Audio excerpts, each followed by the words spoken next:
This is Democracy Now!, democracynow.org, The War and Peace Report. I'm Amy Goodman with Juan Gonzalez. Imprisoned in solitary confinement without any criminal charges. That's the plight of a 16-year-old transgender girl of color in Connecticut known as Jane Doe. 1 month ago today, a Superior Court judge ordered her to be sent to prison after the Connecticut Department of Children and Families requested the transfer, claiming they couldn't safely care for her. The move is allowed under a rarely used Connecticut statute. To justify sending Jane Doe to prison, DCF cited her alleged history of violent behavior. But in an affidavit to the court, Jane Doe wrote, quote, "I feel that DCF has failed to protect me from harm, and I am now thrown into prison because they have refused to help me."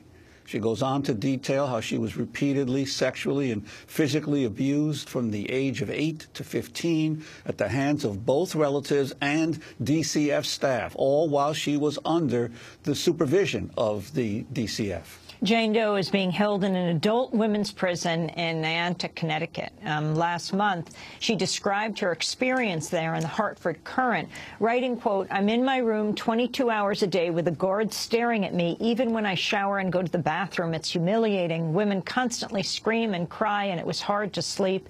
They moved me down a different hallway where it's not as crazy. I tell myself this is just a nightmare, but it doesn't end." Well, to talk more about Jane Doe's case, we're joined by Aaron Romano, Jane Doe's lawyer in federal court. He's speaking to us by audio stream from Hartford, Connecticut. And here in New York, we're joined by Chase Strangio, staff attorney with the ACLU's LGBT project. We welcome you both to Democracy Now! Let's begin with Aaron Romano. Tell us just where Jane Doe is now and what has happened to her. So Jane Doe is in an adult female facility in Connecticut. There's only one female facility in Connecticut.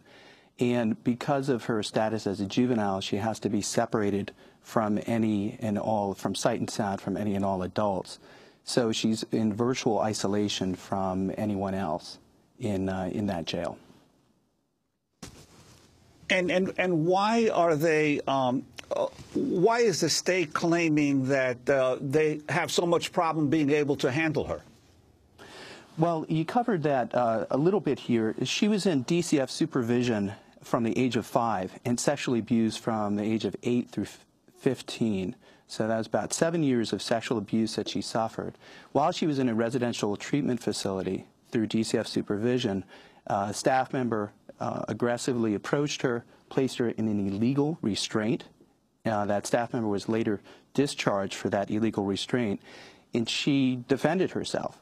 After experiencing sexual abuse for close to 7 years, a child will have a certain sensitivity to touch or approach and may interpret certain situations from a very defensive perspective, and the staff should have been well aware of that. So in response to that, DCF just wanted to pass the buck on, so to speak, to the Department of Corrections. And they wanted to just dump her on the Department of Corrections and say, listen, we don't want to take care of her anymore. You take care of her. Jane Doe is a trans girl. Why was she placed in a male prison? Well, she's actually not in a male prison now, but the original intention of the DCF in their motion was to place her in a male facility, in full denigration of her status as a trans female. Why they intended on doing that, I don't know. DCF's mandate is to act in the best interests of their children, knowing full well that she's a transgender female. To put her in a male facility would just create a condition of, in no certain terms, harm to her.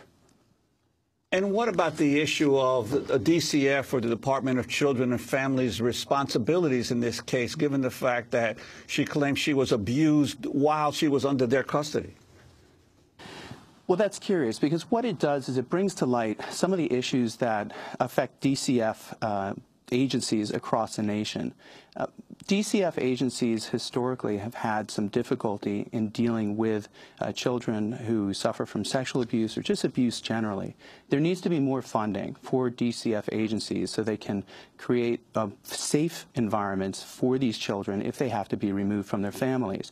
As we can see here, there's a lack of facilities that are available for children like Jane. In her affidavit to the court, Jane Doe details a litany of sexual abuse that took place under the Department of Children and Family Supervision at the hands of relatives and the staff at DCF, starting when she was 8. She wrote, quote, "At about 12, I was placed by DCF at a residential facility in Massachusetts where a worker used to show the other children pornographic magazines, and on 2 occasions I was in his office. He had me perform oral sex on him.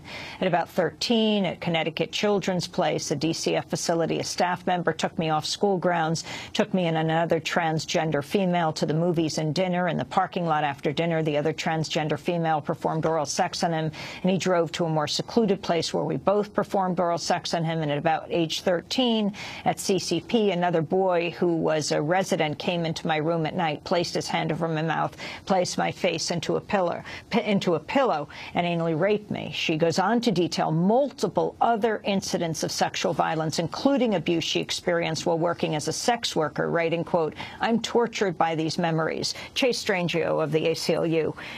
Talk about what has happened to this young transgendered woman now in prison in solitary. I mean, I think, unfortunately, what this case shows is it's a part of a much larger and systemic problem with both our criminal and our civil confinement systems, whereby trans people, particularly trans girls and trans women of color, are just placed in solitary confinement as a matter of course. And it's almost always done ostensibly for their safety, but what we know is that the harms of solitary confinement are absolutely devastating. They're particularly, devastating for young people whose brains are still developing, who are still growing, and then they're even more traumatic for people who have a history of trauma like Jane does. And what we also know from about a decade of comments to the Prison Rape Elimination Act is that trans people who are almost universally housed in solitary confinement are more vulnerable to sexual abuse while in solitary, usually from officers and other staff.